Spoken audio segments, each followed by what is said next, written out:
involvement in Iraq starts in around about 2014 when ISIS started pushing south and started seizing towns like Ramadi, Fallujah and Tikrit and started to encroach on Baghdad. They had swept through western Iraq and had pretty much defeated the Iraqi security forces in the major cities to the west and driven them out. And throughout that year, international condemnation of ISIS itself gained momentum. That I'm announcing that the government has decided to take further steps to help the fight against ISIL. So ISIS were moving towards Baghdad on two fronts, coming down both the Tigris and Euphrates river valleys. So at that point in time, Iraq was in risk of failing as a state with the advance of ISIS. So as a consequence, there was a US-led coalition to support Iraq through that troubled time, with our contribution being support to training of the Iraqi forces. So in 2015, the New Zealand Defence Force partnered with the Australian Defence Force deployed to Camp Taji, just outside of Baghdad. This was part of the US-led alliance, Operation Inherent Resolve, at the request of the Iraqi government to fight ISIS. This mission was somewhat different. Not only were we required to train Iraqi soldiers, but also to train the trainers and leave the training institution in a better state.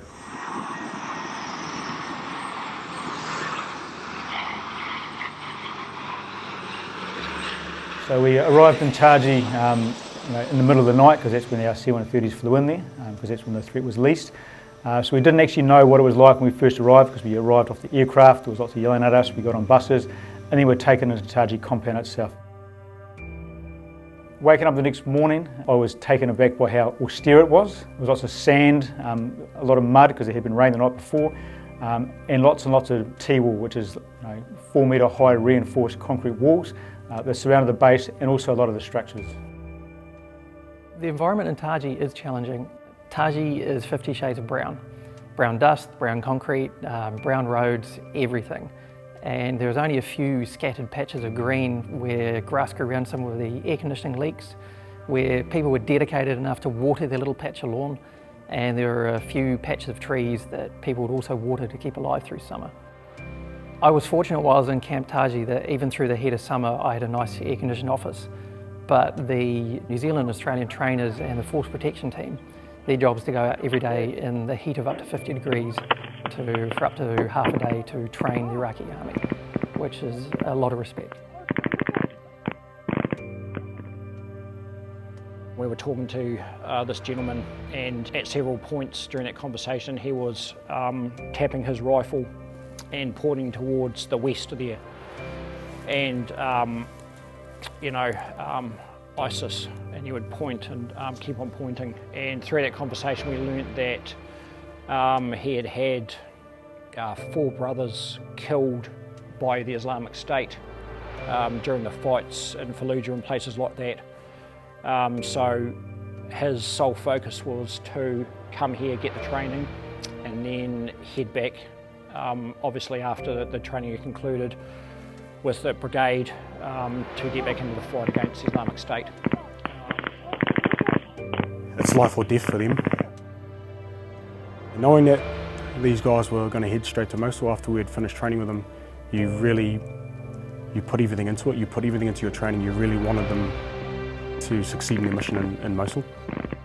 And knowing that they could go up there and die, you didn't want that to be on you for teaching them something bad. So you really wanted to cover everything, the ins and outs of all your urban, whether it be shooting,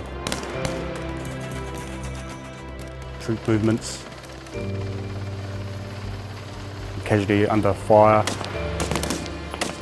so medical training. You have to take off the armour, get the place where he's bleeding, and put the bandage on so it's secure. Just so they could survive on the battlefield.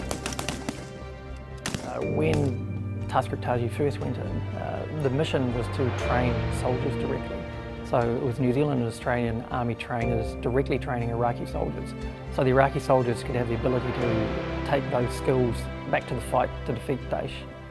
This then transitioned as the Iraqi instructors' capability and knowledge grew. So the Iraqi instructors started training more and more of the training package we were delivering to each Iraqi Army brigade. So that was when we shifted to a train the trainer mould, where we would slowly increase the capability of the Iraqi Army instructors at the School of Infantry NCO Academy. Task Group Taji 9 saw the transition from training instructors to be able to step back to mentor. So we went from training school to mentoring the school that's trained the force to defeat ISIS. And this was accomplished when the Iraqi Army School of Infantry was able to deliver 100% of the Brigade Reset training program, which was a 12-week training package to the Iraqi Army Brigade.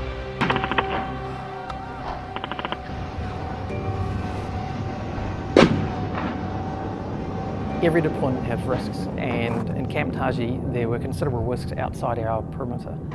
One of the biggest risks we had was indirect fire from people firing into Camp Taji itself. Jesus.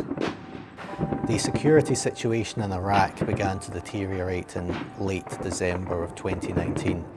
So on the night of the 11th of March, I knew almost straight away that this was different, that this was a more significant incident than we had previously experienced. After the 17th or 18th explosion, I just lost count as I was frantically getting my kit together to get up to the operations centre. And as I moved up, the severity of the situation was underlined to me because I could hear screams in the distance and people calling for help. And I could see the flames from some of the buildings that were on fire. So I knew straight away that personnel were going to be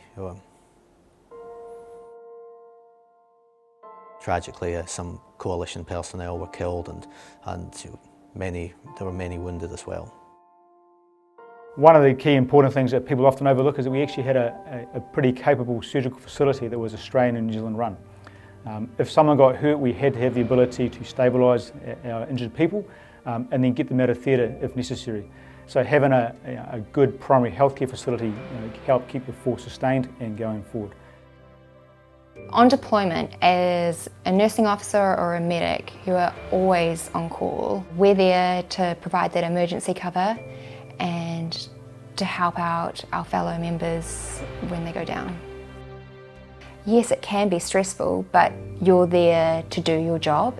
You'd have people that you know come through and there's been an emergency, but I think you just put a different hat on. You don't see it as a stressful thing. You're there in your role, you've practiced so much, and this is where you put your skills to use and where you have to adapt and learn from other coalitions. There's no other place that you can do that apart from on a deployment. And the magic of seeing the helo come in and then you would take your patient out as a group, all hands on the stretcher, pass them on to the medics on the helo, and they would fly off, and you knew that because of your team, that person had an increased chance of survival. That was really special.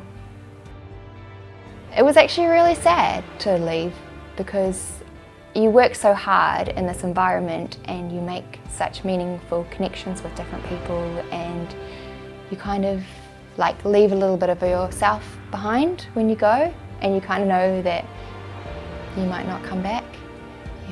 I definitely left a different person. I'm genuinely proud of being able to participate in going over there. When you think the grand scheme of things, there's, with ISIS, being able to have an indirect effect on them, that was really good. It was probably one of my favourite deployments that I've been on, and knowing putting everything I could into the training of the Iraqi security forces meant that they defeat ISIS. So it's the next best step, then actually being on the ground, doing the fighting. It was really rewarding to be able to go from somewhere where we had a really hands-on approach to essentially standing back, watching them deliver training, to going into a full mentoring role where we became essentially a school mentoring team and could pull right back. And it was the ability of the school to deliver the entire training program themselves without any assistance from the coalition trainers that was the real defining moment on the mission success. The things I'm most proud of is the fact that the New Zealanders that actually went there, they all gave a very good account of themselves as part of the wider New Zealand task group. Logisticians, our medical staff, our intelligence staff, our headquarters staff, our force protection soldiers, all of those people had a key role to play in making sure the mission succeeded. Our trainers are some of the best in the world. in terms of individual training, what they can deliver is often second to none. I do reflect upon, I think, the difference that you saw in the Iraqi security forces arriving, having gone through that training and then departing to what would eventually be the fight against the Islamic State in a dire situation for their country. And I have no doubt in my mind that the mission directly enabled them to be successful in defeating the Islamic State in Iraq. And for that, I think both Australia and New Zealand should be incredibly proud of their successes and their professional conduct on the operation overall.